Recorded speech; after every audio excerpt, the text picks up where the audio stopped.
In this video, I'm going to show you how to write a good book with AI, and actually not just any book, but one that sells. So, first question that I know that a lot of people are going to ask: will Amazon ban you just because you are using AI? Amazon do not care about AI. It will not ban you because of that. It can ban you, but it's not going to be because of AI. So the short answer is no. Amazon offers their own AI tools inside KDP and other features, so they are not coming for you. What they do crack down on is poor reading experience and low content books. With low content books, I mean when you publish a lot of low content books and you just flood the market. Pamphlet disguised as books. Uh, that problem existed before AI, and the question is never who wrote it, it's whether it's a good book. So, to put it in simple terms, it doesn't matter to Amazon if your book is AI written or not. It just matters if it's good for the customers or not. Amazon, at the end of the day, just want a good experience for the customers. So, if you can provide a good experience for them, if the book is written by AI or not, does not matter. So, what is the problem with AI books? There are three reasons most AI books will fail. The first is hallucination, then repetition, and AI giveaways. So, what is it? An hallucination. AI makes up statistics, quotes, and studies that sound real. That happens after a long time, well, actually, not so long time, after a while that you use AI.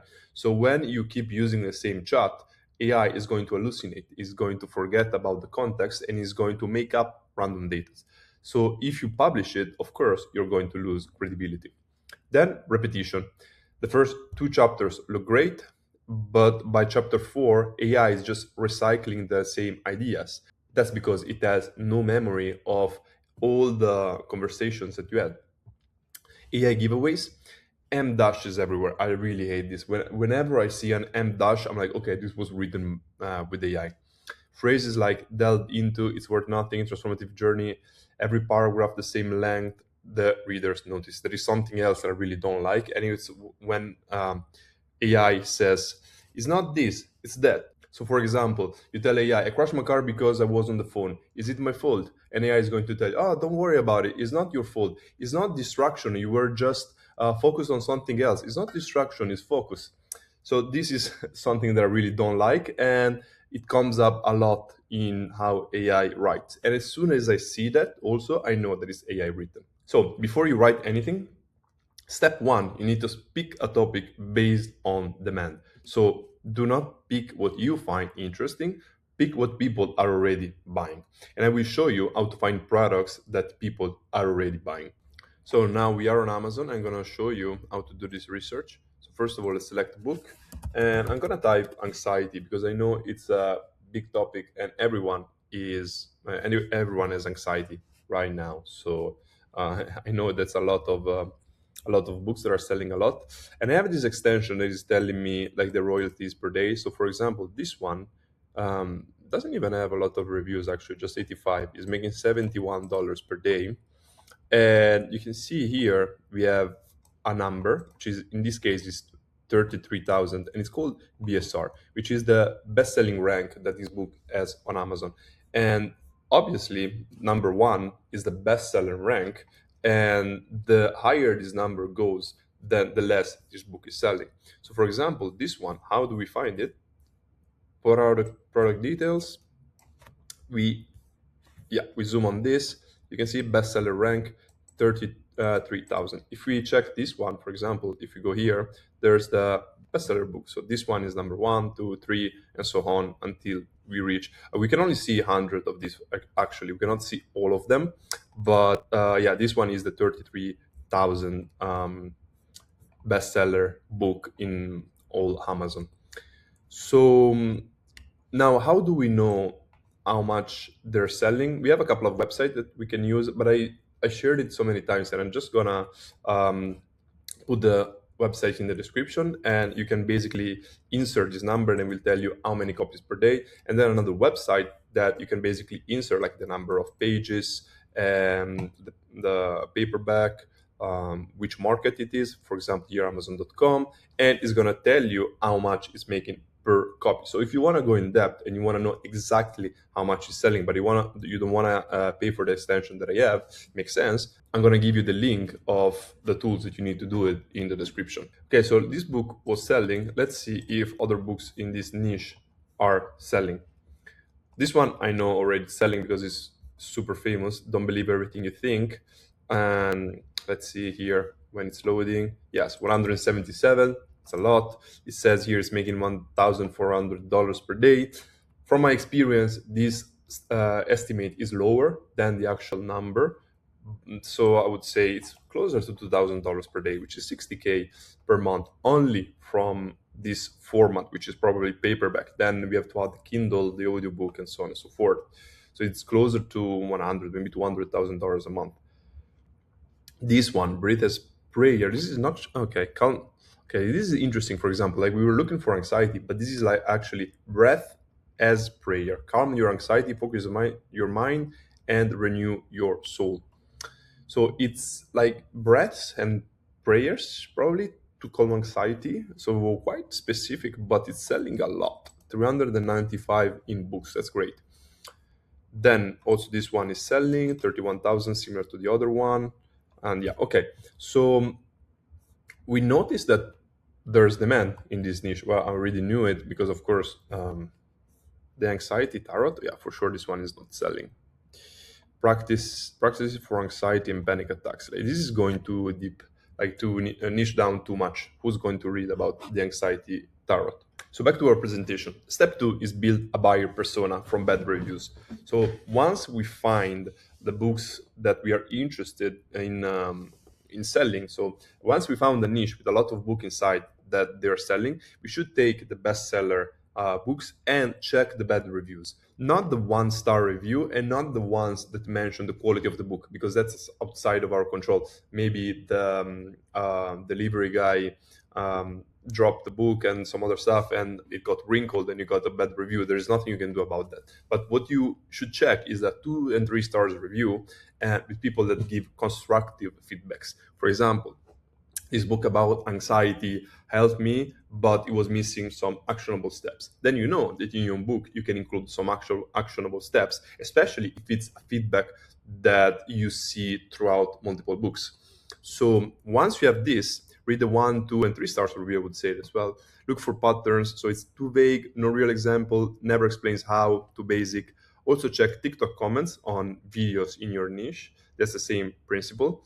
Take screenshot, and you now know who the reader is, what frustrates them, and what they actually want. So what you should do is take that screenshot, put it in Claude, and then ask Claude or whatever LLM actually to write a buyer persona for your book based on that feedbacks that you gave it. Step 3 is picking which AI to use. I recommend Claude. It's better for longer, nuanced writing, sounds less robotic by default, and it's the best for the actual book writing.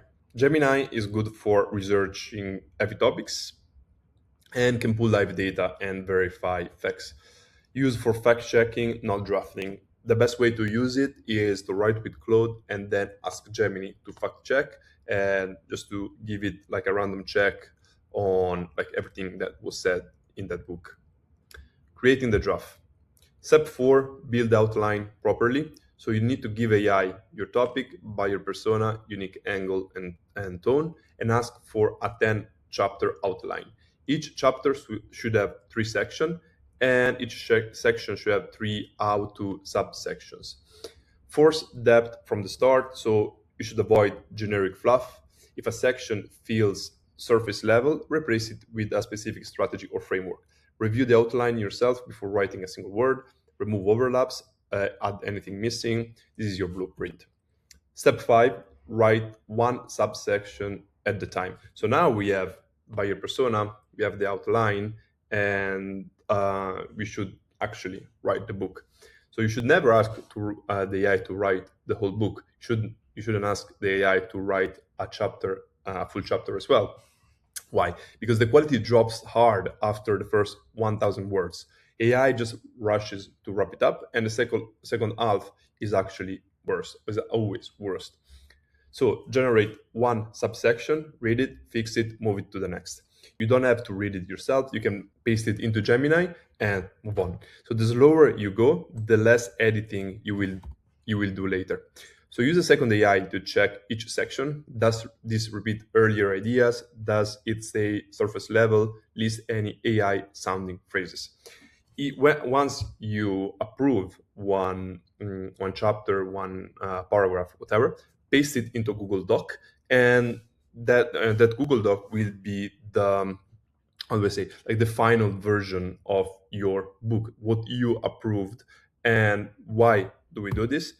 Because we need to reset the chat when the quality drops. Long chats make AI worse, more repetition, more hallucination. So when you notice quality dropping, save everything to a Google Doc, start a fresh chat, upload your outline and everything written so far as context, and repeat until the draft is done. Then fact check the whole manuscript in sections. And AI fact checking is not perfect, so you should check manually too. So all these steps should set you apart from the competition, because most of people just go on Claude, Gemini, ChatGPT, whatever, and say, "Oh, write me a book about anxiety," and then the LLM says, "Okay, but what angle should we cover?" And then they go into a bit more specific, but they just ask the AI to write the whole book for them, chapter by chapter. So that's the only thing they can do. They don't double check, and they just publish the book. What we are doing now is actually researching what is selling, which angle should we use, gathering feedbacks, building a buyer persona, and then writing one paragraph at the time, fact checking the paragraph, double checking if the grammar is good, if everything makes sense, if it's repetitive, and if it is, we will fix it. And so it takes much more time than people who only do it asking ChatGPT or whatever to write the book for them. But remember, like when there wasn't AI, people would outsource their book to ghostwriters, and these ghostwriters would take at least 1 month to write it, and they would cost $500, $1,000, maybe even more, depending on the length of the book. And so now I'm just telling you, take one more day, to invest one more day of your time, or pay someone to do it, to make sure that this book doesn't have any repetition, and doesn't have any M dashes, that it doesn't have any AI specific speech, right? So what makes a good book? Information is not enough. I know a lot of people read Rich Dad Poor Dad. It was the first book that I read regarding to like business, let's say, or making money. And if you ask me my feedback about that book right now, I will tell you it teaches basic financial concepts. It's nothing crazy, but for a lot of people, it's the first book that they read. And yeah, the information inside is not rocket science, but the way it tells the story, it's interesting, and it helped a lot of people getting started. And I'm one of the people that got started with this book. Why? Kiyosaki tells stories. So is poor dad, lessons that you learn at 9 years old. The story makes you care. So the story makes you remember. Readers forgive a simple book if it's engaging. They do not forgive a boring book, no matter how accurate the information is. And that's 100% true. Amazon is full of very technical books that no one wants, because they don't want to read just technical data.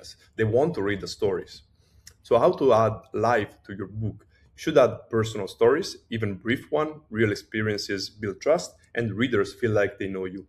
Case studies, so real examples of real outcomes, and ground the book in reality. Show, don't tell. Varied rhythm, some paragraph, one sentence, some alpha page. AI writes everything the same length, so we need to fix this. Now, if you want the full system where I break down everything that there is to know about self-publishing, you can join my Skool community. The link is in the description. I'll show you quickly. This is my Skool community, and we have 359 members for now. And here you will find everything that you need to know about like this business, about how to create a book ideas, how to push it with TikTok, how to upload it, cover creation, manuscript creation, everything you will need to know about this topic, about KDP if you want to start in 2026. So I'll leave the link in the description, and let me know if you want me to do a video where I actually create a book and I don't just tell you how to do it, and we'll do it together. Let me know in the comments. And yeah, if you want to join my Skool community, and I will see you in the next video.